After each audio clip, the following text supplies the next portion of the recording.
তর্পণ হসপিটাল বানিয়েছি ঘাটকে, এই ঘাটের নাম দিয়েছি Gangaram Ayurvedic college and hospital. আমি বলছি যে কোনো রোগ সারবে এখানে বিনা পয়সায়।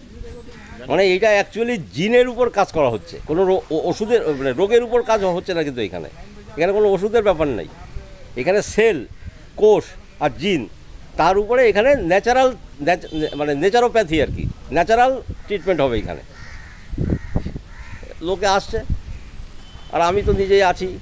হ্যাঁ, এবার তুই খবর দে, বন্ধুবান্ধবদের খবর দে, যার যা কিছু সমস্যা। অ্যাকচুয়ালি জিনটাকে যদি ঠিক করে দেওয়া যায়, জিনের মালাটা যদি গেঁথে দেওয়া যায়, তাহলে তার সেই রোগ যেতে বাধ্য।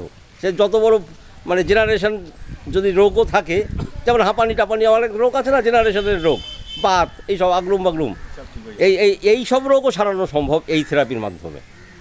এখানে কোনো পেশেন্টের চিকিৎসা হবে না, এখানে পেশেন্টের 14 পুরুষের চিকিৎসা হবে, বুঝলি তো। যারা আমরা ভাবি যে যারা মারা গেছে তারা চলে গেছে, না, তারা যায়নি, তারা তোমার শরীরের মধ্যেই, তোমার সেলের মধ্যেই তাদের গুণাগুণ আছে। এবার তারা যন্ত্রণা দেয় বলেই তুমি আমি রোগে ভুগি, এইটা হচ্ছে অপ্রিয় সত্যি কথা। এখন এটা মানা না মানা পেশেন্টের ব্যক্তিগত ব্যাপার। হ্যাঁ, আমি যদি সেই 14 পুরুষকে যদি প্রতিদিন, এই যে তর্পণ হয় না, এই যে দুর্গাপুজোর সময় তর্পণ হয়, আমার 14 পুরুষকে আমি প্রতিদিন তর্পণ করে তাদের শান্ত রাখি, তাহলে আমার প্রতিদিন আমার 14 পুরুষ শান্ত থাকে বলেই আমাকে আশীর্বাদ করছে তারা, আর তাদের আশীর্বাদেই আমি টিকে আছি।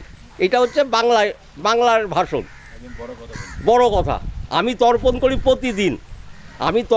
প্রতিদিন, আর পুরোহিতদের যে সিস্টেম, তাদের তর্পণ হচ্ছে বৎসরে একদিন, কি কেউ হয়তো 13-14 দিন করে, বুঝিস, তার মানে একদিনও হয়, 13-14 দিনও হয়। আমি বলছি 365 দিনও তর্পণ করা সম্ভব, এবং যে 365 দিন তর্পণ করবে তার তর্পণই যথার্থ।